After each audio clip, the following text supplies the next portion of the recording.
మీరు ఆ ఈశ్వరుణ్ణి దర్శించాలనుకుంటున్నారా? లేదా మీకు ఆత్మ సాక్షాత్కారం కలగాలనుకుంటున్నారా? లేదా ఆధ్యాత్మికతలో ఉన్నతిని పొందాలనుకుంటున్నారా? అయితే మీరు ఖచ్చితంగా ఈ 3 సత్యాలను తెలుసుకోవాలి.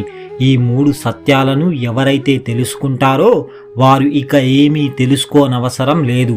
ఈ సత్యాలను తెలుసుకుంటే మీకు దివ్య దృష్టి ప్రాప్తించి దానితో మీరు ఆ పరమాత్ముని యొక్క విరాట స్వరూపాన్ని చూడగలరు. ఆ భగవంతునికి చాలా దగ్గరవుతారు. ఈ 3 సత్యాలను తెలుసుకొని అర్థం చేసుకోవాలంటే ఈ చిన్న కథను తప్పకుండా మీరు చివరి వరకు చూడండి. అలాగే వీడియోను లైక్ చేయడం మాత్రం మరచిపోవద్దు. పూర్వం మిథిలా నగరంలో విక్రముడు అనే ఒక మహారాజు ఉండేవాడు. అతను ఒకరోజు మంచి నిద్రలో ఉన్నప్పుడు అతనికి ఒక విచిత్రమైన కల వచ్చింది. ఆ కలలో ఆ మహారాజు అన్నింటినీ పోగొట్టుకున్న ఒక బిచ్చగాడిగా మారిపోయాడు. అతను 7 రోజుల నుండి ఏమీ తినలేదు. అతని వద్ద ఏమాత్రం ధనం లేదు. కానీ విపరీతమైన ఆకలి వేస్తుంది. వెంటనే ఆ మహారాజు కొంతమంది వద్దకు వెళ్ళి తినడానికి ఏమైనా ఆహారం ఇవ్వమని అడుగుతాడు. అప్పుడు ఆ వ్యక్తులు, చూడు, నీకు భిక్షమెత్తుకోవడానికి సిగ్గుగా లేదా? ఈ రాజ్యంలోని మహారాజు చాలా గొప్పవాడు. ఈ రాజ్యంలో ఎవరు భిక్షమెత్తుకోరు. కానీ నువ్వు ఈ రాజ్యంలో భిక్షమెత్తి ఈ రాజ్యం పరువు తీస్తున్నావు. ఎవరైనా భటులు నువ్వు భిక్షం అడుగుతున్నప్పుడు నిన్ను చూస్తే నిన్ను వాళ్ళు కారాగారంలో పడవేస్తారు. ఇక్కడ నుండి వెళ్ళిపో అని అంటారు. ఆ తరువాత ఆ మహారాజు ఒక నది ఒడ్డుకు వెళ్తాడు. అక్కడ అతనికి ఒక రాజకుమారి కనిపిస్తుంది. వెంటనే అతను రాజకుమారి వద్దకు వెళ్ళి, మహారాణి, నేను 7 రోజుల నుండి ఏమీ తినలేదు. బాగా ఆకలిగా ఉంది. ఏమైనా తినడానికి ఇప్పించండి అని అడుగుతాడు. అప్పుడు ఆ రాజకుమారి, నువ్వు 7 రోజుల నుండి ఆహారం తినకుండా భిక్ష కోసం మా రాజ్యంలో తిరుగుతున్నావా? ఎందుకు మా రాజ్య ప్రతిష్టను దిగజారుస్తున్నావు అని అంటుంది. అప్పుడు ఆ రాజు, మహారాణి, నీకు రాజ్య ప్రతిష్టపై అంత గౌరవముంటే ఏదైనా తినడానికి ఇచ్చి నా ఆకలి తీర్చవచ్చు కదా. భిక్షమడిగితే ఎవ్వరూ ఇవ్వడం లేదు. అందరూ గొప్పగా మాట్లాడుతున్నారు. కానీ ఎవ్వరూ కూడా నా ఆకలి మాత్రం తీర్చడం లేదు అని అంటాడు. అప్పుడు ఆ రాజకుమారి, నీకు భిక్ష కావాలంటే మహారాజు ఏర్పాటు చేసిన భిక్షాగృహంలోనే స్వీకరించాలి. అక్కడ అందరికీ భిక్ష లభిస్తుంది. భిక్షమివ్వడానికే దానిని ఏర్పాటు చేశారు. నువ్వు వెళ్ళి అక్కడ భిక్షను స్వీకరించు. ఇక ఎక్కడా కూడా బయట భిక్షను అడగకూడదు అని అంటుంది. అప్పుడు ఆ మహారాజు భిక్ష కోసం ఏర్పాటు చేసిన గృహం వద్దకు చేరుకొని చేతులు చాపి భిక్షను అడుగుతాడు. అప్పుడు ఆ భిక్ష వేసే అధికారి, నాయనా, నీ భిక్ష పాత్ర ఏది? పాత్ర లేకుండా భిక్షను వేయడం కుదరదు. చేతులల్లో నేను భిక్షను ఇవ్వను. నువ్వు వెళ్ళి నీ భిక్ష పాత్రను తీసుకురా అని అంటాడు. అప్పుడు ఆ మహారాజు పరుగు పరుగున కుండలు చేసే వ్యక్తి వద్దకు వెళ్ళి ఒక పాత్రను ఇవ్వమని అడుగుతాడు. అప్పుడు ఆ కుండలు చేసే వ్యక్తి, నాయనా, ఎలాంటి పాత్ర కావాలి? చిన్నదా పెద్దదా? అప్పుడు మహారాజు, నాకు ఒక పూటకు భోజనం పట్టేంత పాత్ర ఇవ్వండి అని అడుగుతాడు. అప్పుడు ఆ వ్యక్తి మహారాజుకు ఒక పాత్రను ఇచ్చి దాని ఖరీదుకు ఒక నాణ్యం ఇవ్వమని అడుగుతాడు. అప్పుడు మహారాజు, నా వద్ద ఎటువంటి ధనం లేదు అని అంటాడు. అప్పుడు ఆ వ్యక్తి, ధనం లేకుండా ఈ పాత్రను ఇవ్వడం జరగదు. వెంటనే నువ్వు ఇక్కడ నుండి వెళ్ళిపో అని అంటాడు. అలా ఆ మహారాజు బాధతో నడుస్తూ వెళ్తున్నప్పుడు అతనికి దారిలో చెత్త కుప్పలో పగిలిన ఒక కుండ కనిపిస్తుంది. వెంటనే దానిని తీసుకొని ఒక చిన్న పాత్రలాగా మార్చి అందులోనే భిక్షను స్వీకరించి ఏదైనా చెట్టు క్రింద కూర్చొని హాయిగా తిందామని అక్కడ నుండి ముందుకు వెళ్తున్నాడు. అదే సమయంలో ఆ దారిలో ఏదో జనం కోలాహలం వినిపిస్తుంది. వెనక్కి తిరిగి చూస్తే 2 ఆవులు వేగంగా పరిగెడుతూ వస్తున్నాయి. వాటి వెనక నుండి జనం వెంబడిస్తున్నారు. చూస్తూ ఉండగానే ఆ ఆవులు వచ్చి ఆ మహారాజును క్రింద పడేస్తాయి. మహారాజుతో పాటు భిక్షపాత్ర కూడా కింద పడి పగిలిపోయింది. ఆహారమంతా నేలపాలయ్యింది. అదే సమయంలో మహారాజుకు మెలకువ వస్తుంది.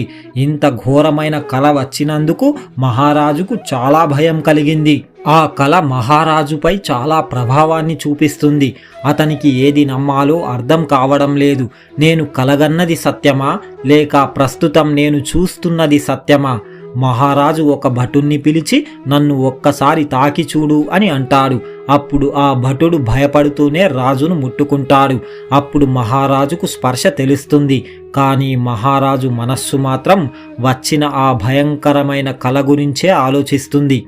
అప్పుడు ఆ మహారాజు నాకు వచ్చిన కల మామూలు కల కాదు, ఇది దేనికి సంకేతమో దీని గురించి పూర్తిగా తెలుసుకోవాలంటే ఎవరైనా మునులను ఋషులను కలిసి అడగాలి అని ఆలోచించి ఒక గొప్ప ముని వద్దకు చేరుకొని, మహాత్మా, రాత్రి నాకు ఒక కల వచ్చింది. అందులో నేను అన్నింటినీ కోల్పోయి ఒక భిక్షగాడిగా మారాను. మహాత్మా, ఇప్పుడు మీరే చెప్పండి, నాకు కలలో జరిగింది సత్యమా లేక నేను ఇప్పుడు చూస్తున్న ఈ జగత్తు సత్యమా అని అడుగుతాడు. అప్పుడు ఆ ముని, మహారాజా, నువ్వు చూసిన రెండూ కూడా సత్యం కాదు అని అంటాడు.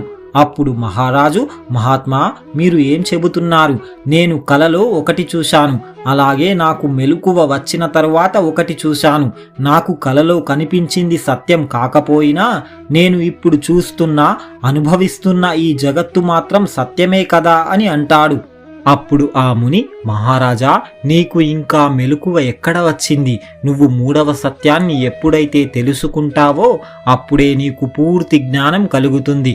మహారాజా, నువ్వు కలలో ఏదైతే చూసి దానిని అనుభూతి చెందావో అది ప్రాతిభాసిక సత్యం. ఎందుకంటే అది నీకు కలిగిన ఒక అవగాహన, నీ మనస్సు యొక్క స్థితి. ఇది భ్రమ లేదా భ్రాంతిని కలిగిస్తుంది. నువ్వు నిద్రలో ఉన్నప్పుడు నీకు కలలో కనిపించిందే సత్యం అని అనుకున్నావు.